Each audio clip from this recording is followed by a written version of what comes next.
I got loyalty, got royalty inside my DNA. Cocaine quarter piece, got war and peace inside my DNA. I got power, poison, pain, and joy inside my DNA.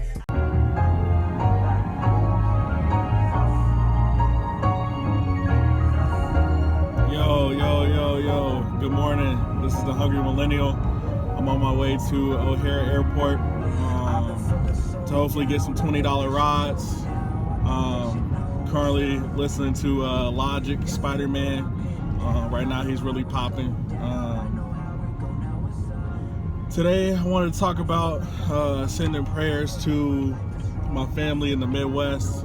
They've experienced a lot of flooding lately. So prayers go out to them. Stay safe. Stay away from those back roads because we know how it floods down there in Southern Illinois. Shout out to Carbondale. It's one of those things where today I wanted to talk about why interiors. I felt like interiors were my outlet as far as car detailing because not a lot of people are doing it. And it seems to be a very, very, very overlooked craft. It takes a lot, you know what I mean, to get the dust and, you know, to apply UV cleaner, leather polish, you know, really get in those fine cracks and, you know, get all the crumbs and stuff out of there. It's something that seems so small that it gets overlooked, but you got to think about it like this. You probably spend about, you know, 10, 20 seconds looking at the outside, you know, in the beginning, and then you spend most of your time on the interior of your car. So why not treat yourself well, right? It's like going to get a haircut. Once you get out that barber's chair or you know, if you're at the salon, you know, once you get done, you feel like $1 million, right? But that feeling of $1 million stays with you for a while. And that's the feeling that I wanted to bring to doing interiors as well. It led me, being an Uber driver led me to coming up with the idea because I was like, man, I spent a lot of time working on my interior, you know, cleaning the inside, every fine detail. I got fine detail brushes. I have, you know, dash shine. I have interior cleaner. I have a steam cleaner that I'll run over, you know, every crevice with as well. And I got all the equipment. So I got a shop vac as well that's, you know, completely mobile, and I also have a generator, so that way I have power at all times. Shout out to Honduran who kind of helped me come up with the idea. She was like, one day we were sitting there, we were talking, and she was like, hey, why don't you do it? And I was like, because I don't have a shop. And then I started thinking about it. I was like, how can I accomplish this goal? And then I talked to my pops. It's like, Dad, man, I'm trying, you know, I really want to, you know, start this business. How do I, you know, how can I go about getting power? Because I was using my car outlet to try to get power, and I wasn't getting the power that I necessarily needed. I almost blew a fuse in my car. So there's that. So from there, I decided that I would, you know, go on Amazon. I ordered a generator, ordered a vacuum. I had all the cleaning supplies that I needed. I went out to Menards. Shout out to Menards. They always got some type of deal. If you're looking for something, you know, in the cheaper direction of hardware, they have a lot of top quality products. I got most of my bags and things there as well. So that was fun. Which leads me to my next topic. Uber. So tips for Uber riders and Uber drivers. First of all, as an Uber driver, yes, you do pay for a service. However, we use our personal cars. So please have respect for them. Don't leave your trash inside of them. If you can, Uber also doesn't have a tipping option. So make sure you leave tips or something. That helps out exponentially. As well as, on the flip side, Uber drivers, make sure you keep your car clean, right? If your car's not clean, that's like going to the office. You working a regular 9 to 5 or whatever, going to the office and you got crumbs on your suit, you got a jelly stain on it, right? Nobody's gonna want to, you know, do business with you, and ultimately your boss is gonna tell you to go home. So in this industry, we are our own bosses. For you guys that don't know, we do our own taxes. We don't work directly for Uber. we're like contractors, right? We're basically like private contractors. I work for Lyft and Uber from time to time, depending on which one's popping as well.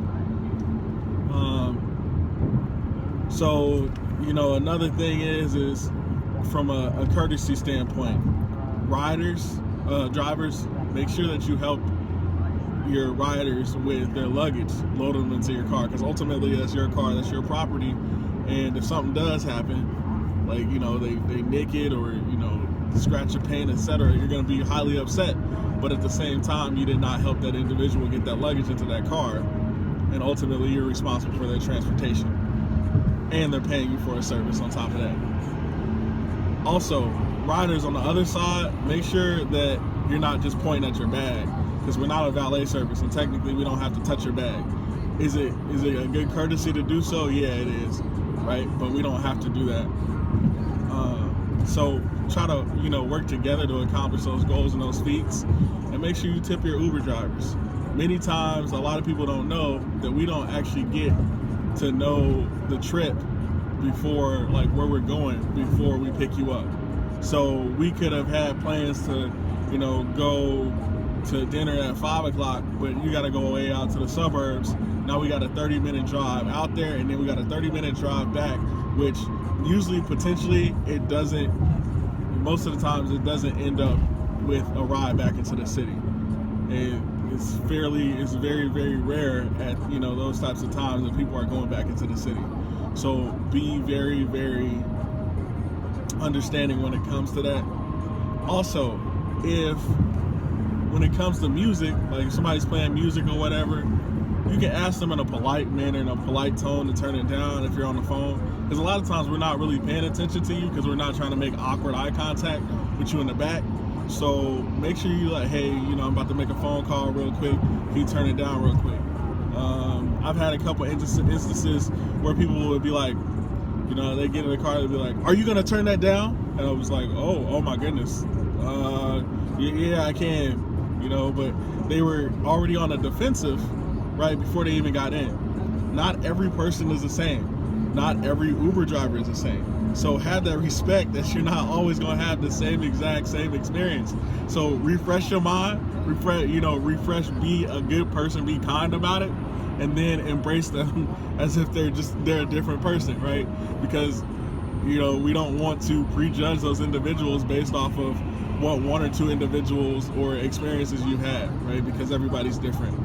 I try to provide a higher level of customer service. Shout out to my experience, working for Jimmy John's, that helped me kind of fine tune my customer service a little bit. But all in all, it's helped me. I probably, with tips, you'll probably get anywhere between, sometimes you get days where you don't get tips. But I've noticed the more that I get out and proactively grab the bag, I literally get to the point where I meet them at the curb and I'm like, oh, I'll handle this, sir, ma'am. You can just get in. I'll put your bag in the trunk, right? So at that point, I handled it. I met them there, and that's another convenience. When they look around and they see all the other Uber drivers just sitting in their car watching everybody put their stuff in the trunk, they have more respect for you because you went out of your way to provide a basic level of customer service. That's not, you're lifting a bag. If anything, like you've been driving around all day as an Uber driver, it's good to get some exercise, get out, stretch your legs out. So look at it in a positive light, and you'll go far when it comes to like Uber driving. Also, for those who want to get into Uber driving, it's not always sweet. It's like when I was running, sub shop, my thing is I try to tell the drivers, stay positive, keep doing what you do on a regular basis, but not everybody's going to tip, not everybody's going to be nice, not everybody's going to be cordial, because everybody wasn't raised the same way, and they didn't have the same upbringing. I meet people from millionaires all the way down to people that are just Uber pulling to try to make ends meet for their family. They got 2, 3, 4 jobs, but in that boat, nobody's the same. Nobody's the same person, right? Not all of them have the same personality. I meet super rich people who are super snobby, and then I meet super rich people who are like super kind and polite, right? So everybody plays a different spectrum. So when somebody does get in your vehicle, or you get in somebody's vehicle, give them a clean slate.